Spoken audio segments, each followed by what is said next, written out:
You have exactly two ways to use a credit card. You can use it to build a fortress of leverage that protects your capital, or you can use it as a shovel to dig your own financial grave. Most people choose the latter.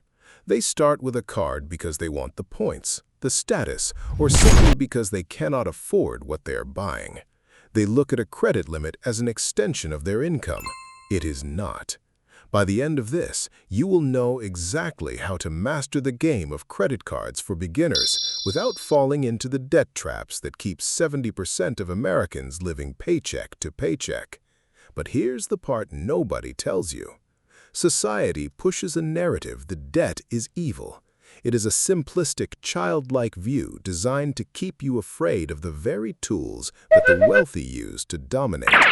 They tell you to cut up your cards, to live in cash, and to avoid credit like the plague. They want you to stay small. They want you to stay safe. Machiavelli warned about this centuries ago. He said that a man who is too cautious will never achieve anything of significance because power is rarely handed to those who follow the rules of the masses. Income is not power. Control is. I learned this the hard way. When I started, I treated my first credit card like a backup emergency fund. It was a mistake that took me 3 years to rectify. I was paying interest on things I didn't even remember buying. I was working to pay the bank, not to build my own foundation. That was the moment Machiavelli started making sense to me, not as philosophy, but as survival. You are either the user of the system or you are the product being harvested by it. And if this makes you uncomfortable, that is a good sign. Consider the Rothschilds. They didn't build an empire by fearing the movement of money or the concept of credit. They mastered the flow of capital. They understood that credit is a weapon. When you have access to credit and, more importantly, the discipline to handle it, you are not just a consumer, you are a player in the financial landscape. They didn't view debt as a burden. They viewed it as a tool to acquire assets while keeping their own liquidity intact. That is not luck. That is strategy. The mindset shift. Most beginners approach credit cards with a sense of entitlement. They think they deserve the luxury items today because they might be able to afford them tomorrow. Change that. View your credit card as a digital ledger, not a source of wealth. It is a tool for tracking and leverage, nothing more. Think of your credit card as a glass bridge. Walk carefully, stay focused, and you will cross to the other side. Run, and you will fall. It is that simple. Strategy. Do not apply for a card until you have the cash to pay the balance in full immediately. The utilization trap. Why do most beginners see their credit scores plummet in the first 6 months? They max out their cards. Your utilization ratio is the percentage of your available credit that you are currently using. If you have a $1,000 limit and you use $900, your score will crater. Banks see this as a sign of desperation. You are not desperate. You are strategic. Keep your utilization below 10%, always. Treat your limit as if it is 10 times smaller than it actually is. Control the ratio. Build the score. The automation shield. Human error is your biggest enemy. You will forget a payment. The bank is counting on it. They make billions in late fees because people are disorganized. You will not be one of them. Automate your full statement balance payment the moment you get the card. Not the minimum payment, the full balance. If you cannot afford to pay the full balance, you cannot afford the item. Period. Eliminate the possibility of failure. Automation is your armor against the bank's profit model. The rewards game. Points, miles, and cash back are not free gifts. They are psychological lures to get you to spend more. Banks want you to chase the points so you lose sight of the interest rates. Do not play their game by their rules. Choose a card with benefits that align with your actual lifestyle. If you do not travel, don't get a travel card for the status. Get a card that rewards what you already spend. Keep it cold. Keep it analytical. Never spend an extra dollar just to earn a point. The credit limit request. Once you have established a track record of paying in full and on time, you have leverage. Call the bank. Request a credit limit increase. They will often do it without a hard inquiry if you have been a loyal user.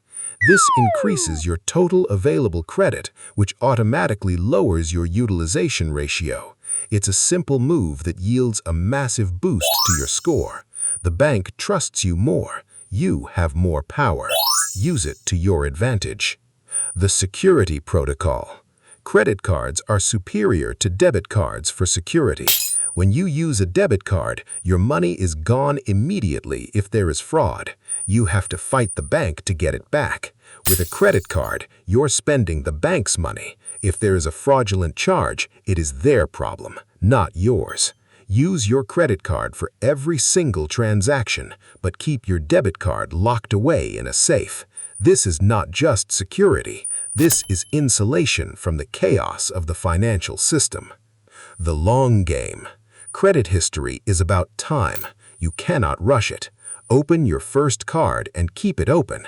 Even if you upgrade to a better card later, keep that first one active with a small recurring subscription charge that is set to autopay. This builds the average age of your accounts, which is a significant factor in your credit score. Patience is a rare trait in the financial world. Those who have it win by default. Don't chase the new shiny card. Build the foundation. The interest rate illusion.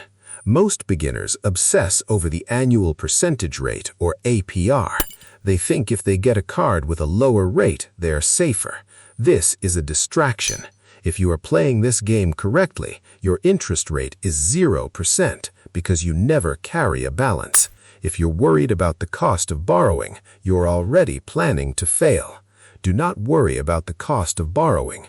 Worry about the discipline of never needing to borrow in the first place. The total transparency.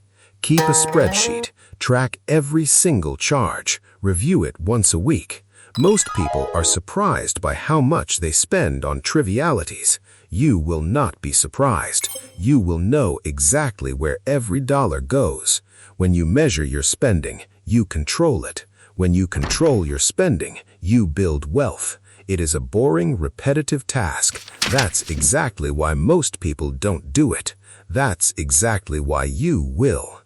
Think back to how you felt before you understood these mechanisms. You probably felt like a victim of the banks, waiting for your paycheck, hoping you wouldn't get hit with a surprise bill. You were the prey. That was then. This is now. You are no longer guessing. You are no longer hoping. You are operating from a position of cold, calculated dominance. You have the tools, you have the strategy, and you have the discipline. Most people will hear this and do nothing. They will continue to live in the cycle of debt, feeding the banks with their interest payments and wondering why they never get ahead. They are the masses. They are the ones who let their emotions dictate their financial reality. You are different. You have seen behind the curtain. A few will act. A few will take these strategies and build a wall around their financial future that no bank can penetrate. Decide which one you are. If this shifted the way you see things, do not stop here. You have barely scratched the surface of how the game of money is actually played. Subscribe. No fluff, no noise, just strategy. Most people will watch this and move on, satisfied with the temporary feeling of knowledge. A few will stay and change. Decide which one you are.